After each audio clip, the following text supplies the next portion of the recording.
وأشهد أن نبينا محمدًا عبده ورسوله أرسله بالهدى ودين الحق ليظهره على الدين كله ولو كره المشركون.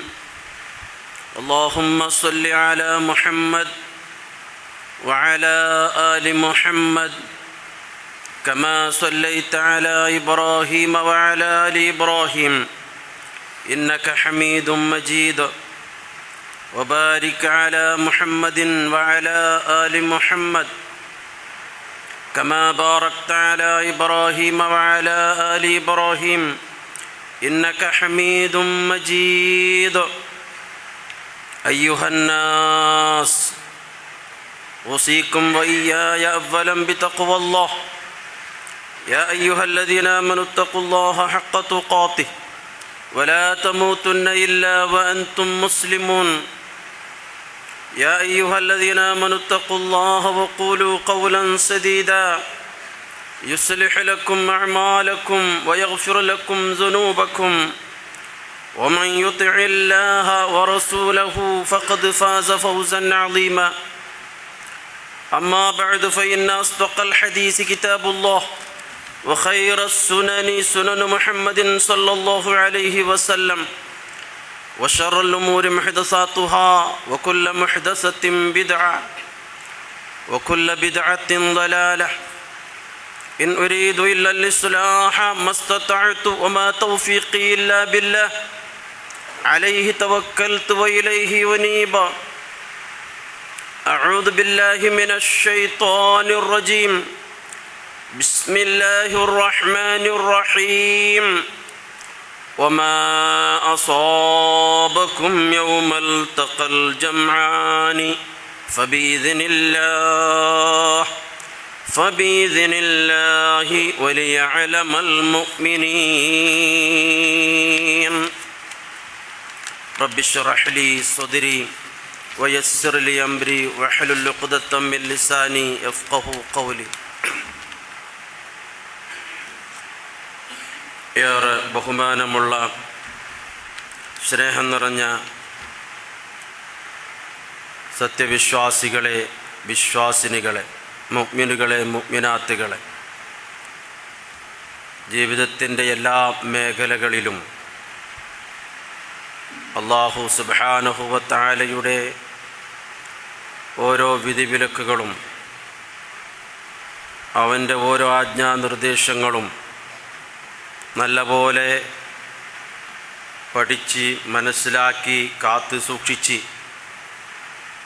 മുസ്ലിമായി ജീവിച്ച് ഇഖ്ലാസോടുകൂടി അമല് ചെയ്ത് ഈമാനോടുകൂടി അള്ളാഹുവിൻ്റെ പൊരുത്തം, അവൻ്റെ തൃപ്തി സമ്പാദിച്ച് മരിക്കുവാൻ, ഈ ലോകത്തു നിന്ന് യാത്ര പറയുവാൻ ഓരോരുത്തരും നിരന്തരമായി പരിശ്രമിക്കണമെന്നും അതിനായി അള്ളാഹുവോട് എപ്പോഴും പ്രാർത്ഥിച്ചു കൊണ്ടിരിക്കണമെന്നും എന്നോടെന്ന പോലെ നിങ്ങളെല്ലാവരെയും ആദ്യമായി ഉണർത്തുകയാണ്, ഉത്ബോധിപ്പിക്കുകയാണ്. സഹോദരങ്ങളെ, സഹോദരിമാരെ, മുസ്ലിം ഉമ്മത്ത്, മുസ്ലിം സമുദായം വളരെ കടുത്ത പരീക്ഷണങ്ങളിലൂടെ, പ്രയാസങ്ങളിലൂടെ കടന്നുപോയിക്കൊണ്ടിരിക്കുകയാണ്. ഇത്തരത്തിലുള്ള പരീക്ഷണങ്ങൾ, പ്രയാസങ്ങൾ കടന്നു പോകുമ്പോൾ നാം മനസ്സിലാക്കേണ്ട ഒരു യാഥാർത്ഥ്യമുണ്ട്. അതെന്താണ്? നമ്മളിന്ന് കാണുന്ന മുസ്ലിം ഉമ്മത്ത് അനുഭവിക്കുന്ന പരീക്ഷണങ്ങളേക്കാൾ, പ്രയാസങ്ങളേക്കാൾ കഠിനമായ പരീക്ഷണങ്ങൾ നേരിട്ടവരായിരുന്നു നബി സല്ലല്ലാഹു അലൈഹി വസല്ലമയും അവിടുത്തെ സഹാബത്തും. നബി സല്ലല്ലാഹു അലൈഹി വസല്ലമ തങ്ങൾക്കും സഹാബത്തിനും യുദ്ധത്തിൽ ഏർപ്പെടേണ്ടതായി വന്നിട്ടുണ്ട്. ഇന്ന് നാം കാണുന്ന യുദ്ധങ്ങളിൽ മുസ്ലിമീങ്ങളെ കൂട്ടക്കുരുതികൾ, അറുകൊലകൾ നടത്തിക്കൊണ്ടിരിക്കുന്ന കാഴ്ചയാണ്. ഇതുപോലെ അല്ല, ഇതിനേക്കാളും ഭയാനകമായ നിലക്കുള്ള കൂട്ടക്കുരുതികൾ മുൻകാലങ്ങളിൽ കഴിഞ്ഞു കടന്നു പോയിട്ടുണ്ട്. ഈ യാഥാർത്ഥ്യം നാം ഒരിക്കലും വിസ്മരിച്ചു പോകാൻ പാടില്ല. ഇന്ന് നമുക്ക് മനസ്സിലാക്കാനുള്ളത് ഇത്തരത്തിലുള്ള ചില സംഗതികളാണ്. യുദ്ധവും ഇസ്ലാമുമായി ബന്ധപ്പെട്ട ചില കാര്യങ്ങളാണ്. നാം അത് പഠിച്ചിരിക്കണം, മനസ്സിലാക്കിയിരിക്കണം. നബി സല്ലല്ലാഹു അലൈഹി വസല്ലം തങ്ങൾക്ക് ഒരുപാട് യുദ്ധങ്ങളിൽ ഏർപ്പെടേണ്ടി വന്നിട്ടുണ്ട്. നമുക്കറിയാമല്ലോ, ബദർ യുദ്ധം, ഉഹദ് യുദ്ധം, അഹ്സാബ്, ഖന്തഖ് യുദ്ധം, ഹുനൈൻ, തബൂക്ക് തുടങ്ങിയ ഒരുപാട് യുദ്ധങ്ങൾ. ആ യുദ്ധങ്ങളിലൊക്കെ നബി സല്ലല്ലാഹു അലൈഹി വസല്ലം തങ്ങൾ ചില മര്യാദകൾ, ചില നീതികൾ, ചില രീതിശാസ്ത്രം സഹാബത്തിന് പഠിപ്പിച്ചു കൊടുത്തിട്ടുണ്ട്. യുദ്ധം നടക്കുകയാണെങ്കിൽ പോലും, ശത്രു രാജ്യത്ത് യുദ്ധം നടക്കുകയാണെങ്കിൽ പോലും അവിടെയും ചില നീതിയും ന്യായവും രീതിയുമൊക്കെ പാലിക്കാൻ അല്ലാഹുവിൻ്റെ റസൂല് പഠിപ്പിച്ചിട്ടുണ്ട്. ഹദീസിൻ്റെ ഗ്രന്ഥങ്ങളിൽ നമുക്കത് കാണാം. യുദ്ധത്തിന് പുറപ്പെടുന്ന സന്ദർഭത്തിൽ നബി സല്ലല്ലാഹു അലൈഹി വസല്ലമ കൽപ്പിച്ച കൽപ്പന എന്താണ്? ഇന്ന് ലോകത്ത് നടമാടുന്ന യുദ്ധങ്ങളിൽ കാണുന്ന രീതിശാസ്ത്രം എന്താണ് എന്ന് നാം മനസ്സിലാക്കണം. യുദ്ധത്തിന് പോകുമ്പോൾ നബി സല്ലല്ലാഹു അലൈഹി വസല്ലമ സൈന്യങ്ങളോട് പ്രത്യേകമായ കൽപ്പന നൽകിയിരുന്നു. നിങ്ങൾ യുദ്ധം ചെയ്യുന്ന സന്ദർഭത്തിൽ സ്ത്രീകളെ കൊലപ്പെടുത്തരുത്, സ്ത്രീകളെ നിങ്ങൾ കൊലപ്പെടുത്തരുത്. ലാ തഖ്തുലു ഇംറഅ, ഒരു സ്ത്രീയെയും നിങ്ങൾ തൊട്ടുപോകരുത്. വലാ സബിയം വലാ വലീദാ, അതേപോലെ ചെറിയ ചെറിയ കുട്ടികളെ നിങ്ങൾ കൊല ചെയ്യാൻ പാടില്ല. അവർക്ക് ജീവിക്കാനുള്ള അവസരങ്ങൾ, അവർക്ക് ജീവിക്കാനുള്ള അവകാശങ്ങൾ നിങ്ങൾ നിഷേധിച്ചു കളയരുത്. എത്രത്തോളം അല്ലാഹുവിന്റെ റസൂല് പറഞ്ഞു, ലാ തഖ്തഉ ശജറ, പച്ചയായ മരങ്ങൾ നിങ്ങൾ വെട്ടിക്കളയരുത്. മരങ്ങൾ, സസ്യങ്ങൾ, ചെടികളൊന്നും നിങ്ങൾ മുറിച്ചു കളയരുത്. പ്രത്യേകിച്ചും ഫലം കായ്ക്കുന്ന മരങ്ങളെ നിങ്ങൾ മുറിച്ചു കളയരുത്. യുദ്ധത്തിന് പുറപ്പെടുമ്പോൾ അല്ലാഹുവിന്റെ റസൂൽ നിർദ്ദേശിച്ച നിർദ്ദേശമാണ്, നിങ്ങൾ മനസ്സിലാക്കണം. ഇതാണ് പരിശുദ്ധ ഇസ്ലാമിന്റെ സംസ്കാരം, ഇസ്ലാമിന്റെ കൾച്ചർ നാം മനസ്സിലാക്കണം. അതേപോലെ അല്ലാഹുവിന്റെ റസൂൽ പറയുന്നു, വലാ ശൈഖൻ കബീറ, വൃദ്ധന്മാരായ ആളുകളെ, പ്രായം ചെന്ന ആളുകളെ നിങ്ങൾ ഒരു നിലക്കും ഉപദ്രവിക്കാൻ പാടില്ല, അവരെ കൊല്ലാൻ പാടില്ല. വലാ മരീള, രോഗികളെയും, ആശുപത്രിയിൽ കിടക്കുന്ന രോഗികളെ, ആ രോഗികളെ ശുശ്രൂഷിക്കുന്ന, ചികിത്സിക്കുന്ന വൈദ്യന്മാരെ, ഡോക്ടർമാരെ ഒന്നും ചെയ്യാൻ പാടില്ല. അല്ലാഹുവിന്റെ റസൂൽ നൽകുന്ന നിർദ്ദേശമാണ്. വലാ തഹ്ദിമു മഅബദാ, അവിടെയുള്ള ആരാധനാലയങ്ങൾ, അത് ആരുടെ ആരാധനാലയങ്ങളായാലും, അത് മഠങ്ങളായാലും, അത് ചർച്ചുകളായാലും, ജൂതന്മാരുടെ സിനഗോഗുകളായാലും, ആരാധനാലയങ്ങൾ നിങ്ങൾ തകർത്ത് കളയരുത്. ആ ആരാധനകളിൽ ഭജനമിരിക്കുന്ന, മഠങ്ങളിൽ ഭജനമിരിക്കുന്ന എത്രയോ ആളുകളുണ്ട്, സന്യാസിമാരുണ്ട്. ആ സന്യാസിമാരെ നിങ്ങൾ എന്ത് ചെയ്യാൻ പാടില്ല? ഉപദ്രവിക്കാൻ പാടില്ല. മഠങ്ങളിൽ ആരാധനയിൽ കഴിയുന്ന സന്യാസിമാരെ നിങ്ങൾ ഉപദ്രവിക്കരുത്. പിന്നെ നിങ്ങൾ ആരോടാ യുദ്ധം ചെയ്യേണ്ടത്? ഓങ്ങിപ്പിടിച്ച, ഊരിപ്പിടിച്ച വാളുമായി നിന്നോട് പോരാടാൻ വരുന്നവരെ മാത്രം, നിന്നെ കൊല്ലാൻ വേണ്ടി വരുന്നവരെ മാത്രമായിരിക്കണം നീ എന്താക്കേണ്ടത്? പ്രതിരോധം തീർക്കേണ്ടത്, നീ പ്രതിരോധിക്കേണ്ടത്. അവനെതിരിൽ മാത്രമായിരിക്കണം നീ നിന്റെ കയ്യിലുള്ള ആയുധം ഉപയോഗിക്കേണ്ടത് എന്ന് കർശനമായ നിർദ്ദേശം കൊടുത്തിട്ടാണ് റസൂലുള്ളാഹി സ്വല്ലല്ലാഹു അലൈഹി വസല്ലമ തൻ്റെ സഹാബത്തിനെ, തൻ്റെ അനുയായികളെ, അവരുടെ ഇടയിലുള്ള സൈനികർക്ക്, സേനാ നായകന്മാർക്ക് നബി സല്ലല്ലാഹു അലൈഹി വസല്ലമ തങ്ങൾ നിർദ്ദേശം നൽകിയത്. ഇത് ഇസ്ലാമിൻ്റെ കൾച്ചറാണ്, ഇത് ഇസ്ലാമിൻ്റെ സംസ്കാരമാണ്. ഇനി നേരെ മറിച്ച് ഇവിടെ നിങ്ങൾ നോക്കണം, ജൂത സംസ്കാരം എന്താണ്. നാം സാധാരണ സംസാരിക്കുമ്പോൾ ചിലതൊക്കെ പറയാറുണ്ടല്ലേ, എല്ലാ മതങ്ങളും നല്ലതാണ് പറയുന്നത്, എല്ലാ മതങ്ങളും സമാധാനത്തിന്റെ സന്ദേശമാണ് പറയുന്നത് എന്നൊക്കെ നാം ഇങ്ങനെ പറയാറുണ്ട് ഒഴുക്കിന്. പക്ഷേ എല്ലാ മതങ്ങളുമല്ല, ഒരു മതം അതിന് അപവാദമാണ്, ഒരു മതം അതിന് അപവാദമാണ്. അത് ജൂതമതമാണ്, അത് ജൂതമതമാണ്. കാരണം ജൂതമതത്തിന്റെ പ്രത്യയശാസ്ത്രം, ജൂതമതത്തിന്റെ ആദർശം എന്താണെന്ന് നിങ്ങൾ മനസ്സിലാക്കണം. ജൂതമതം എന്താണ് പഠിപ്പിക്കുന്നത്? നിങ്ങളുടെ നാട്ടിലേക്ക് കയറി കഴിഞ്ഞാൽ, യുദ്ധത്തിന്റെ സന്ദർഭത്തിൽ നിങ്ങൾ ഒരു നാട്ടിലേക്ക് കയറി കഴിഞ്ഞാൽ അവിടെയുള്ള സ്ത്രീകളെയും പുരുഷന്മാരെയും കുട്ടികളെന്നോ ഭേദമില്ലാതെ എല്ലാവരെയും കൊന്നുകളയണമെന്നുള്ള ആദർശമാണ് ജൂതമതം പഠിപ്പിക്കുന്നത്. നിങ്ങൾ മനസ്സിലാക്കണം. ഇതുകൊണ്ടല്ലേ പ്രിയമുള്ളവരെ, സഹോദരങ്ങളെ, സഹോദരിമാരെ, 5 നേരത്തെ നിസ്കാരത്തിൽ പടച്ച തമ്പുരാൻ നമ്മളോട് പഠിപ്പിക്കുന്ന ഫാത്തിഹയിൽ നാം പ്രധാനമായും പ്രാർത്ഥിക്കേണ്ട ഒരു പ്രാർത്ഥന അല്ലാഹ് പഠിപ്പിച്ചു തന്നതല്ലേ നമുക്ക്. ഇഹ്ദിനസ് സിറാത്തൽ മുസ്തഖീം സിറാത്തൽ ലദീന അൻഅംത അലൈഹിം ഗൈറിൽ മഗ്ദൂബി അലൈഹിം. എന്തെന്ന്? ഇഹ്ദിനസ് സിറാത്തൽ മുസ്തഖീം, മുസ്തഖീമായ പാതയിലൂടെ നീ ഞങ്ങളെ നയിക്കണം അല്ലാഹ്. ഖുർആനും സുന്നത്തും പഠിപ്പിച്ചു തരുന്ന ആ പാതയിലൂടെ ആയിരിക്കണം, ചൊവ്വായ പാതയിലൂടെ ആയിരിക്കണം നീ ഞങ്ങളെ നയിക്കേണ്ടത്. സിറാത്തൽ ലദീന അൻഅംത അലൈഹിം, അതേ നീ നിഅമത്ത് ചെയ്ത, നീ അനുഗ്രഹിച്ചവരുടെ പാതയിലാണ്. അമ്പിയാക്കന്മാരുടെ, ശുഹദാക്കന്മാരുടെ, സ്വാലിഹീങ്ങളുടെ, സിദ്ദീഖീങ്ങളുടെ പാതയിൽ നീ ഞങ്ങളെ നയിക്കണം.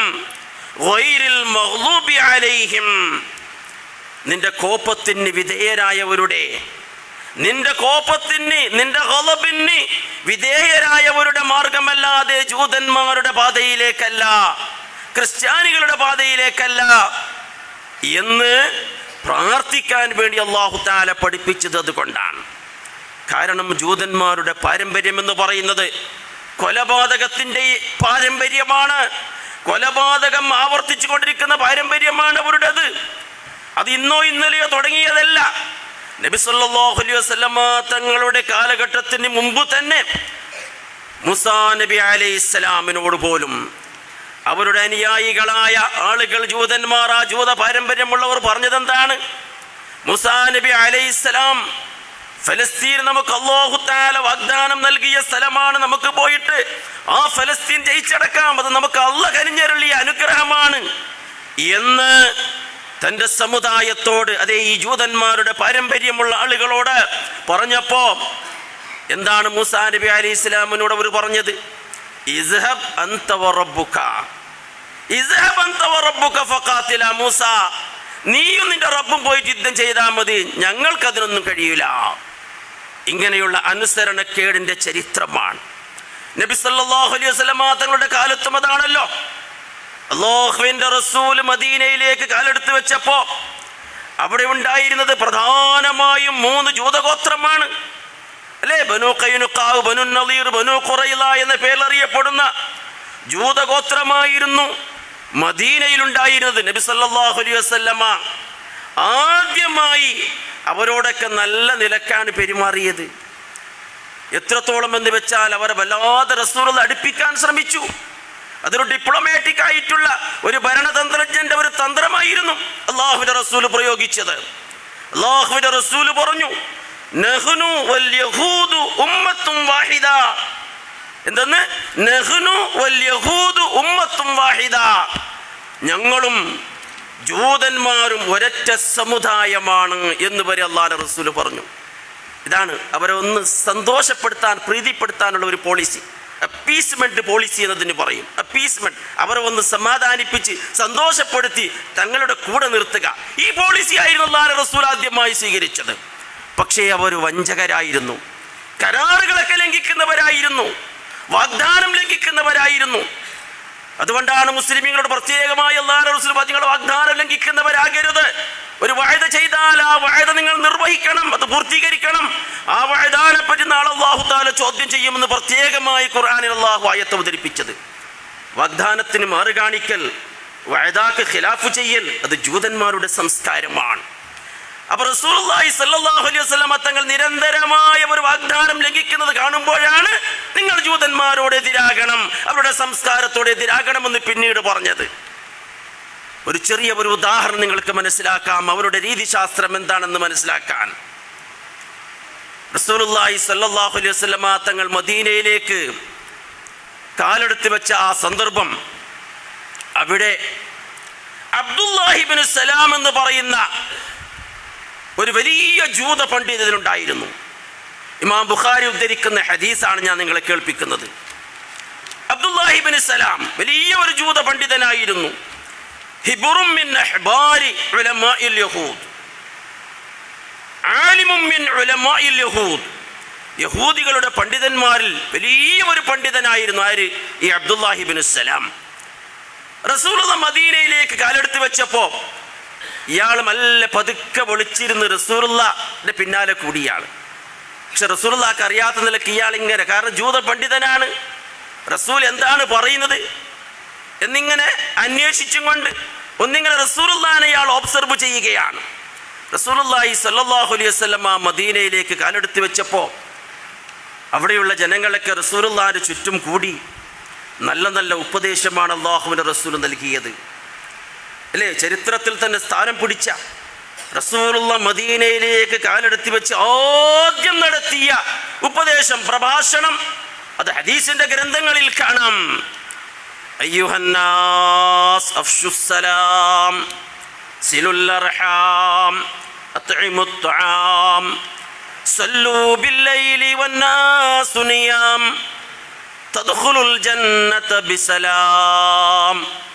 റസൂലുള്ളാഹി സ്വല്ലല്ലാഹു അലൈഹി വസല്ലം തങ്ങൾ ആദ്യമായി നടത്തിയ ഉപദേശമാണ്. മദീനയിലേക്ക് കാലെടുത്ത് വെച്ച് ആദ്യമായി നടത്തുന്ന ഉപദേശം അവിടെയുള്ള ജനങ്ങൾക്ക് എന്തെന്ന്? മനുഷ്യരെ, നിങ്ങൾ സമാധാനത്തിൻ്റെ വാഹകരാകണം.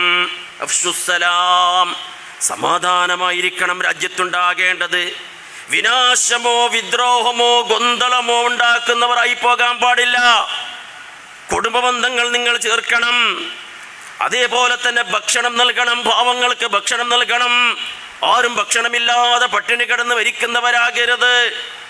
രാത്രി സമയങ്ങളിൽ നിങ്ങൾ ഇബാദത്തിൽ, ആരാധനയിൽ മുഴുകണം. പടച്ച തമ്പുരാന്റെ മുമ്പിൽ റുക്കൂലായി സുജൂദിലായി നിങ്ങൾ കഴിയണം. എന്നാൽ നിങ്ങൾക്ക് അല്ലാഹുവിൻ്റെ സ്വർഗത്തിൽ സമാധാനത്തോടെ പ്രവേശിക്കാം. ഇതൊക്കെ ഇയാൾ കേൾക്കുന്നുണ്ട്. ആര്? അബ്ദുല്ലാഹി ഇബ്നു സലാം എന്ന ജൂത പണ്ഡിതൻ. ഇത് കേട്ടപ്പോൾ ഇയാൾക്ക് മനസ്സിലായി, ഇത് ശരിയായ ഒരു ഹക്കായ നബിയാണിത്. മുഹമ്മദ് നബി ഹക്കായ നബിയാണ്, വ്യാജനല്ല, കള്ളപ്രവാചകനല്ല എന്ന് മനസ്സിലായി. അങ്ങനെ 99% ഇത് നബിയാണെന്ന് മനസ്സിലായി. പക്ഷേ ഒന്നുകൂടി ഉറപ്പിക്കാൻ വേണ്ടി ഒരു 3 ക്വസ്റ്റ്യൻ റസൂലിനോട് ചോദിക്കാൻ, 3 ചോദ്യം ചോദിക്കാൻ ഞാൻ ഉദ്ദേശിക്കുകയാണ്. നബിമാർക്ക് മാത്രം ഉത്തരം പറയാൻ പറ്റുന്ന 3 ചോദ്യം. ഇയാൾ വേദഗ്രന്ഥങ്ങളിൽ പഠിച്ച ആളാണ്. ആ 3 ചോദ്യങ്ങൾക്ക് ഒരു നബിക്കല്ലാണ്ട് വേറെ ആർക്കും അതിന് ആൻസർ പറയാൻ പറ്റൂല. കാരണം അദൃശ്യ ലോകവുമായി, അഗോചരമായ, അദൃശ്യമായ, യാഥാർത്ഥ്യവുമായി ബന്ധപ്പെട്ട കാര്യമാണ്. അപ്പോൾ ഒരു നബിക്ക് മാത്രമേ, ഒരു റസൂലിന് മാത്രമേ ഉത്തരം പറയാൻ പറ്റൂ. അങ്ങനെ റസൂലുള്ളാഹി സ്വല്ലല്ലാഹു അലൈഹി വസല്ലം അതിന് അടുക്കലേക്ക് വന്നിട്ട് 3 ചോദ്യം ചോദിക്കുന്നു അബ്ദുല്ലാഹി ഇബ്നു സലാം. നോക്കണം, ജൂതന്മാരുടെ മെന്റാലിറ്റി മനസ്സിലാക്കാനാണ്, അവരുടെ രീതിശാസ്ത്രം മനസ്സിലാക്കാനാണ് ഈ കാര്യം. ഈ ഹദീസ്, ഇമാം ബുഖാരി ഉദ്ധരിക്കുന്ന ഈ ഹദീസ് ഞാൻ നിങ്ങളുടെ മുമ്പിൽ വെക്കുന്നത്. ആ 3 ചോദ്യങ്ങൾക്കുള്ള ഉത്തരം ജിബ്രീൽ അലൈഹിസ്സലാം കുറച്ച് മുമ്പ് വന്ന് എല്ലാ ഉത്തരവും പറഞ്ഞു കൊടുത്തിരുന്നു റസൂലുള്ളാഹിക്ക്, ആ 3 ചോദ്യങ്ങൾക്കുള്ള ഉത്തരവും. അങ്ങനെ അബ്ദുല്ലാഹി ഇബ്നു സലാം എന്ന ഈ ജൂത പണ്ഡിതൻ റസൂലുള്ളാഹിന്റെ അടുക്കലേക്ക് വന്നിട്ട് 3 ചോദ്യം ചോദിക്കുകയാണ്. എന്താണ് ആ 3 ചോദ്യങ്ങളിൽ? ഒന്നാമത്തത്, മാ അവ്വലു അശ്റാത്തിസ് സഅ. ഒന്നാമത്തെ ചോദ്യം എന്താണ്? മാ അവ്വലു അശ്റാത്തിസ് സഅ. ഖിയാമത്ത് നാളിൻ്റെ അടയാളങ്ങളിൽ ഒന്നാമത്തെ അടയാളം എന്താണ്? ഒന്നാമത്തെ ചോദ്യം. രണ്ടാമത്തെ ചോദ്യം അബ്ദുല്ലാഹി ഇബ്നു സലാം ചോദിക്കുന്നത്, മാ അവ്വലു തുആമിൻ യഅകുലുഹു അഹ്ലുൽ ജന്ന. മുഅ്മിനീങ്ങളായ ആളുകൾ നാളെ പരലോകത്ത് സ്വർഗത്തിലേക്ക് പ്രവേശിച്ചു കഴിഞ്ഞാൽ അവർക്ക് ആദ്യമായി ഒരു വിഭവം, ഒരു ഭക്ഷണം, അവർക്ക് ലഭിക്കുന്നുണ്ട്. സ്വർഗാവകാശികൾക്ക് ആദ്യമായി കൊടുക്കുന്ന ഭക്ഷണം അതെന്താണ്? രണ്ടാമത്തെ ചോദ്യമാണ് ചോദിക്കുന്നത്. മൂന്നാമത്തെ ചോദ്യം അയാൾ ചോദിക്കുന്നത്, ഒരു കുഞ്ഞ് പ്രസവിക്കപ്പെടുമ്പോ ആ കുഞ്ഞിക്ക് അതിൻ്റെ ഉമ്മയോടോ അല്ലെങ്കിൽ അതിൻ്റെ അബ്ബയോടോ രൂപസാദൃശ്യമുണ്ടാകുന്നു. രൂപസാദൃശ്യം ചിലപ്പോൾ അബ്ബയോടായിരിക്കും, അല്ലെങ്കിൽ ചിലപ്പോൾ അതിൻ്റെ ഉമ്മയോടായിരിക്കും. അതിൻ്റെ കാരണം എന്താണ്? ഇങ്ങനെ 3 ചോദ്യം റസൂലുള്ളാഹി സ്വല്ലല്ലാഹു അലൈഹി വസല്ലമയോട് ഈ ജൂതനായ പണ്ഡിതൻ ചോദിക്കുകയാണ്. അല്ലാഹുവിന്റെ റസൂല് ആ 3 ചോദ്യങ്ങൾക്കും ദുരുതുരാ മറുപടി പറഞ്ഞു. 3 ചോദ്യങ്ങൾക്കും റസൂലുള്ള ആൻസർ പറഞ്ഞു.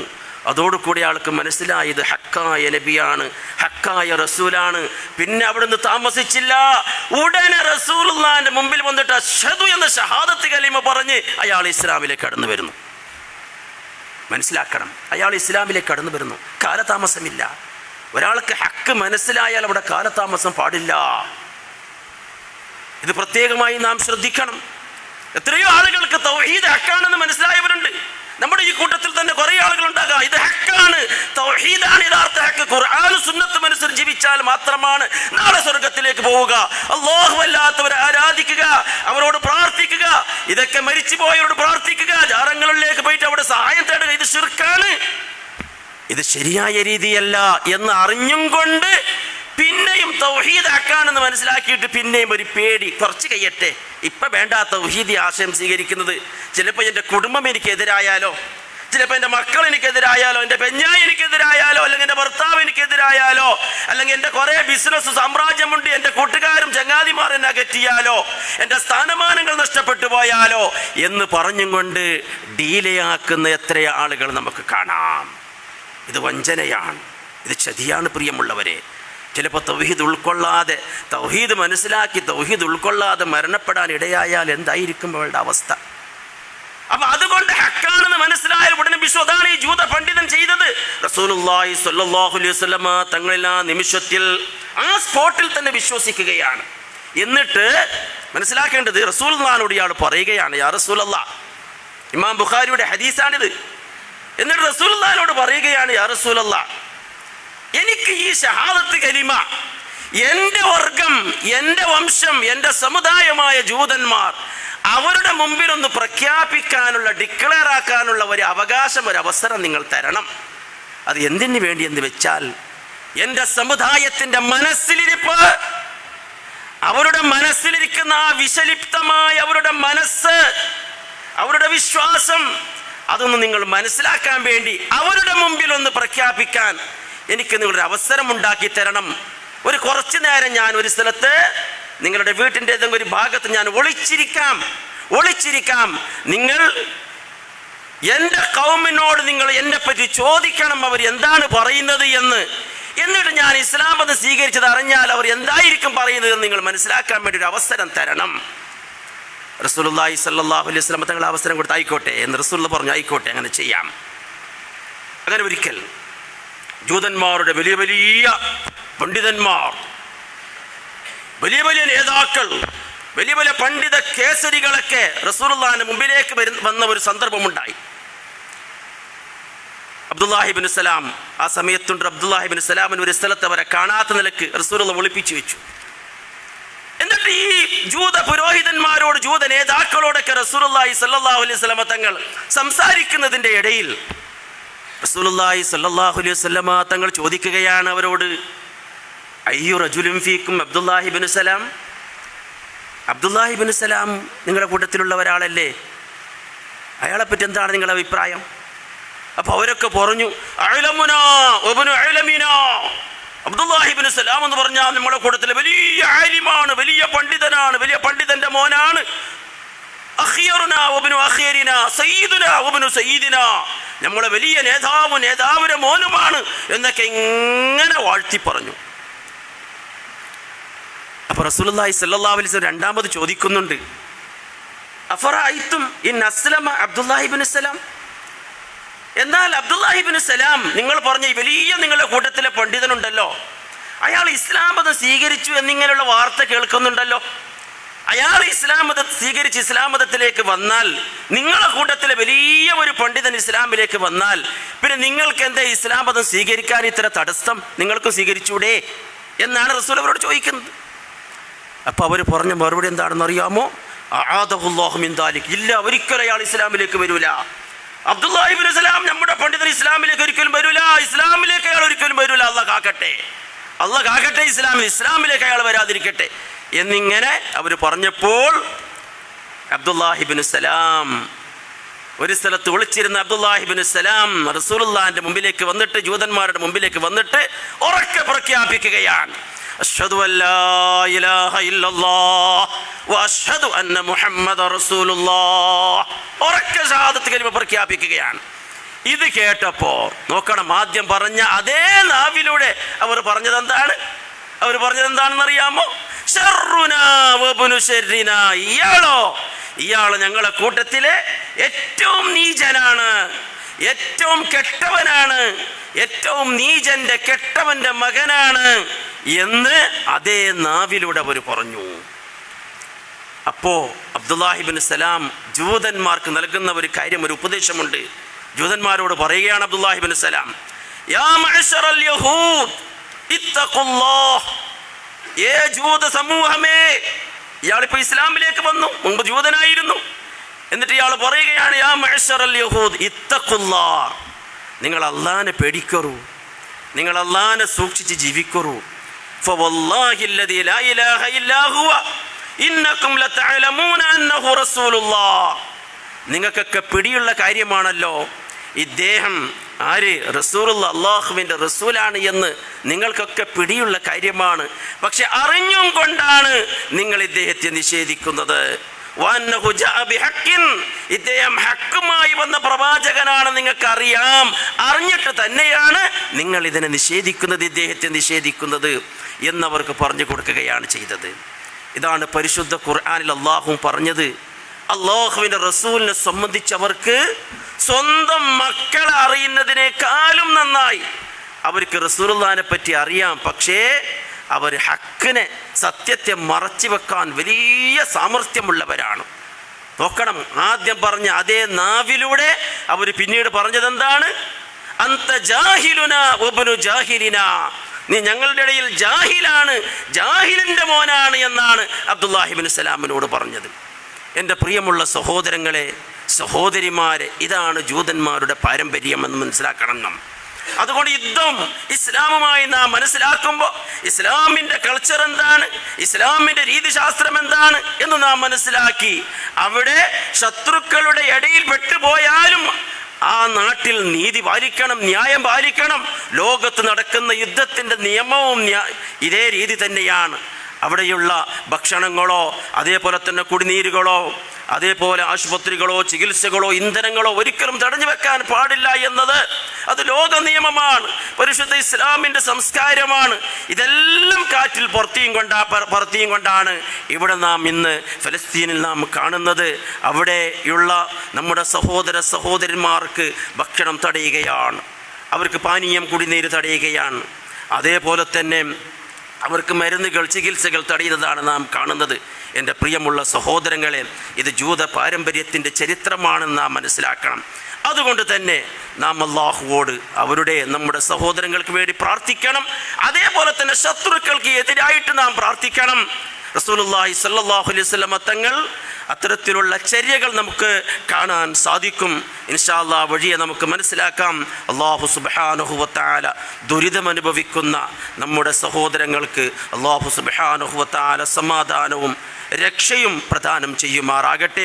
അതേപോലെ തന്നെ നമ്മുടെ നാട്ടിലും ഇനി എന്തായിരിക്കും അവസ്ഥ എന്ന് നമുക്ക് പറയാൻ സാധിക്കുകയില്ല. അവിടെ സയനിസ്റ്റുകളുടെ അക്രമമാണെങ്കിൽ നമ്മുടെ രാജ്യം ഇന്ന് ഫാസിസ്റ്റുകളുടെ കയ്യിലാണ്. ഇനി നാളെ എന്ത് സംഭവിക്കുമെന്ന് നമുക്ക് പറയാൻ സാധിക്കുകയില്ല. അതുകൊണ്ട് നമ്മുടെ രാജ്യത്തിൻ്റെ സമാധാനത്തിനും സുരക്ഷയ്ക്കും വേണ്ടി നാം അല്ലാഹുവോട് പ്രാർത്ഥിച്ചുകൊണ്ടിരിക്കണം. അല്ലാഹു സുബ്ഹാനഹു വ തആല സമാധാനം കളിയാടുന്ന രാജ്യമാക്കി നമ്മുടെ രാജ്യങ്ങളെ അല്ലാഹു തആല മാറ്റട്ടെ. അഖൂലു ഖൗലി ഹാദാ അസ്തഗ്ഫിറുല്ലാഹൽ അലീം لي ولكم واستغفره عني وعنكم وعن جميع المسلمين والمؤمنين اجمعين فاستغفروه انه هو الغفور الرحيم.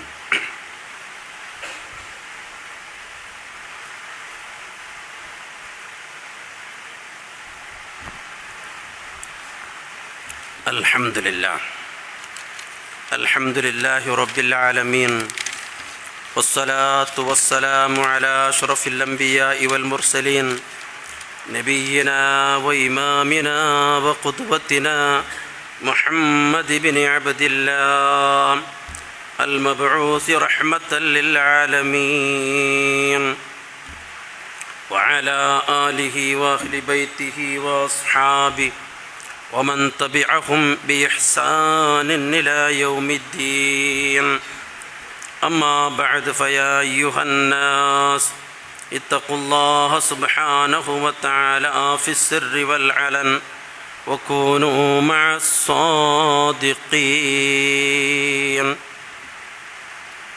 സഹോദരങ്ങളെ, സഹോദരിമാരെ,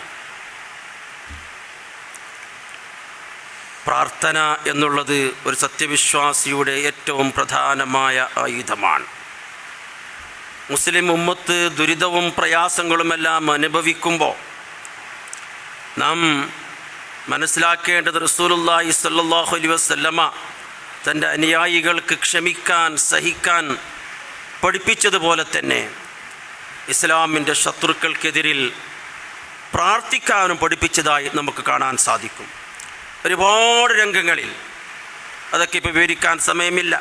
പ്രധാനമായും റസൂലുള്ളാഹി സ്വല്ലല്ലാഹു അലൈഹി വസല്ലമ 5 നേരത്തെ നിസ്കാരങ്ങളിൽ പ്രാർത്ഥിച്ചത് നമുക്ക് കാണാം. ബിഅർ മഊന എന്ന സംഭവവുമായി ബന്ധപ്പെട്ട്.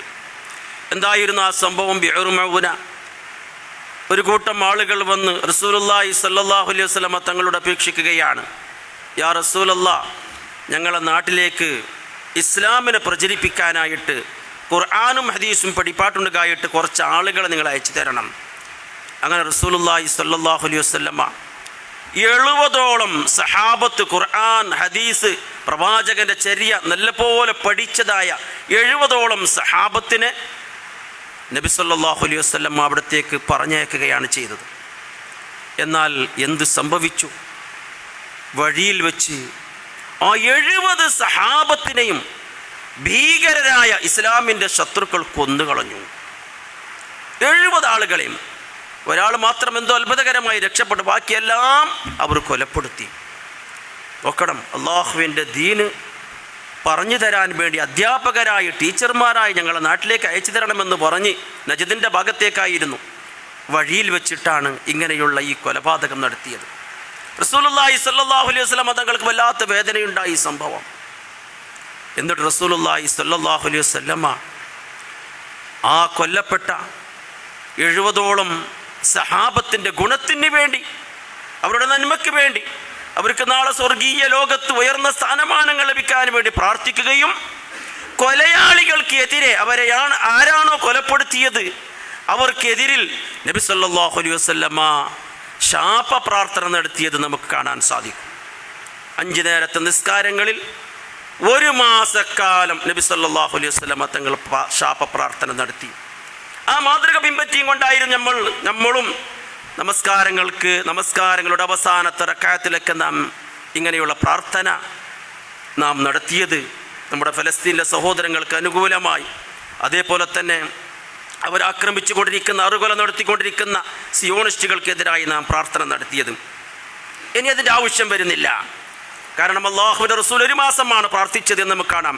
കനത്ത റസൂലുള്ളാഹി സ്വല്ലല്ലാഹു അലൈഹി വസല്ലമ ശഹ്റ, 1 മാസം അല്ലാഹുവിൻ്റെ റസൂൽ ഖുനൂത്ത് ഓതി. ഇപ്പം ഏകദേശം 48 ദിവസമായി അവിടെ യുദ്ധം നീണ്ടു നിൽക്കുന്നത്. നാളെ മുതൽ യുദ്ധവിരാമം ഒരു 4 ദിവസത്തേക്കുണ്ട് എന്ന് വാർത്തകളിലൂടെ കേൾക്കുന്നു. ഇത് എത്ര കണ്ട് വിജയിക്കുമെന്ന് നമുക്ക് പറയാൻ സാധ്യമല്ല. ജൂതന്മാരാണ്, അവരെ വിശ്വസിക്കാൻ പറ്റൂല. സയനിസ്റ്റുകളെ കരാറുകൾ ചിലപ്പോൾ എത്രയോ വാഗ്ദാനം ലംഘിച്ച ചരിത്രമാണ് അവർക്കുള്ളത്. 4 ദിവസത്തെ യുദ്ധവിരാമമെന്ന് പ്രഖ്യാപിച്ചിട്ടുണ്ട്. ഏതായാലും അത് എന്നേക്കുമായുള്ള യുദ്ധവിരാമത്തിലേക്ക് എത്തട്ടെ എന്ന് നമുക്ക് പ്രാർത്ഥിക്കാം. എൻ്റെ പ്രിയമുള്ള സഹോദരങ്ങളെ, 10,000-15,000-ഓളം ആളുകളെ കൊലപ്പെടുത്തുകയും അതിൽ തന്നെ പകുതിയിലധികവും സ്ത്രീകളെയും കുഞ്ഞുങ്ങളെയും കൊലപ്പെടുത്തി. 7,000-ത്തിലധികം ആളുകളെ കാണുന്നില്ല. അവർ ചിലപ്പോൾ ഈ സയനിസ്റ്റുകൾ വ്യോമാക്രമണം നടത്തി തകർത്ത കെട്ടിടത്തിൻ്റെ അടിയിൽ പെട്ടുകൊണ്ട് അവർ മരണപ്പെട്ടു പോയിട്ടുണ്ടാകുമെന്നൊക്കെയാണ് പറയപ്പെടുന്നത്. ഈ നിലക്കുള്ള അറുകലതകൾ നടത്തി 48 ദിവസം നീണ്ടു നിന്നു. ഇപ്പം ചെറിയ ഒരു യുദ്ധവിരാമത്തിനെങ്കിലും അവർ തയ്യാറായിട്ടുണ്ട്. ഇതൊരു പക്ഷേ ലോകത്തിൻ്റെ നാനാഭാഗത്തുമുള്ള മുസ്ലിമീങ്ങളുടെ പ്രാർത്ഥനയുടെ ഫലമായിരിക്കാം.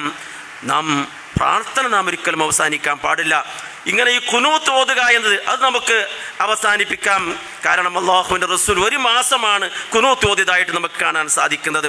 അപ്പോൾ അതുകൊണ്ട് പ്രിയമുള്ളവരെ, അവർക്ക് നമ്മുടെ സഹോദരങ്ങൾക്ക് അനുകൂലമായും അതേപോലെ അവർ ആക്രമിക്കുന്ന ശത്രുക്കൾക്ക് പ്രതികൂലമായ നിലക്ക് അല്ലാഹു സുബ്ഹാനഹു വ തആല ആ ശത്രുക്കളെ പരാജയപ്പെടുത്താനുള്ള ആ പ്രാർത്ഥന നാം നിലനിർത്തണം.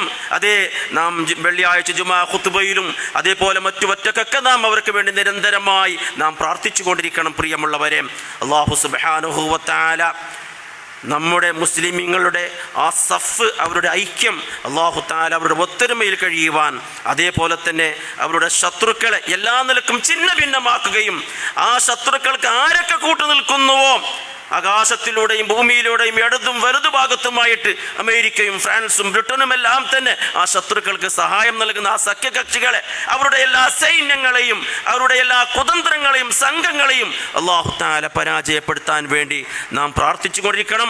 അല്ലാഹു അവരെ പരാജയപ്പെടുത്തട്ടെ. നമ്മുടെ മുസ്ലിം ഉമ്മത്തിന് അല്ലാഹു സുബ്ഹാനഹു വ തആല അവർക്ക് സമാധാനവും അതേപോലെ തന്നെ ശാന്തിയും എല്ലാവിധത്തിലുള്ള സംരക്ഷണവും അല്ലാഹു നൽകുമാറാകട്ടെ.